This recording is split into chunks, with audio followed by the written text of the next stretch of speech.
جناب میر انیس کی نظم میدان کربلا میں گرمی کی شدت۔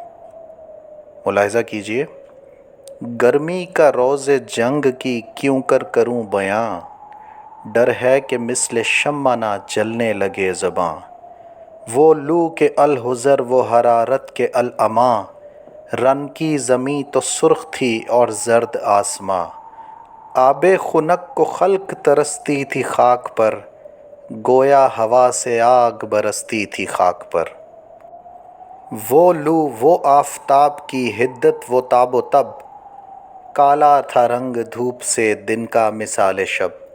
خود نہر القمہ کے بھی سوکھے ہوئے تھے لب، خیمے تھے جو حبابوں کے تپتے تھے سب کے سب۔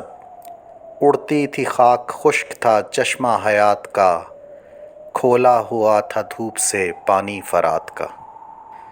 جھیلوں سے چار پائے نہ اٹھتے تھے تا بشام، مسکن میں مچھلیوں کے سمندر کا تھا مقام۔ آہو جو کاہلے تھے تو چیتے سیاہ فام، پتھر پگھل کے رہ گئے مثل موم خام۔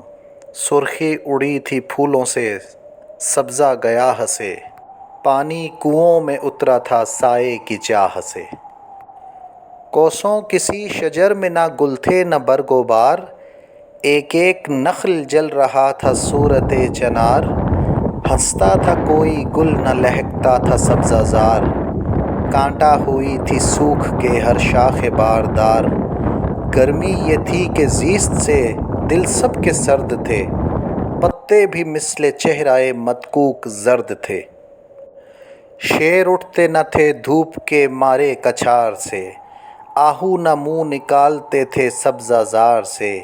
آئینہ مہر کا تھا مقدر غبار سے، گردوں کو تپ چڑھی تھی زمیں کے بخار سے۔ گرمی سے مضطرب تھا زمانہ زمین پر، بھن جاتا تھا گرتا تھا جو دانہ زمین پر۔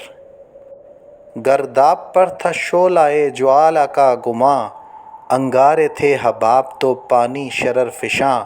منہ سے نکل پڑی تھی ہر ایک موج کی زباں، طے پر تھے سب نہنگ مگر تھی لبوں پہ جاں۔ پانی تھا آگ گرمی یہ روسے حساب تھی، ماہی جو سیخ موج تک آئی کباب تھی۔ میر انیس صاحب کے لکھے ہوئے یہ اشعار جو کہ شہید کربلا حضرت حسین رضی اللہ تعالیٰ عنہ کی محبت میں لکھے گئے، بہت ہی عمدہ اور اعلیٰ ہیں، اور کس کرب سے انہوں نے اس شہادت کے مقام کو حاصل کیا، اور وہاں کا ماحول کتنا تلخ تھا، کتنا مشکل تھا۔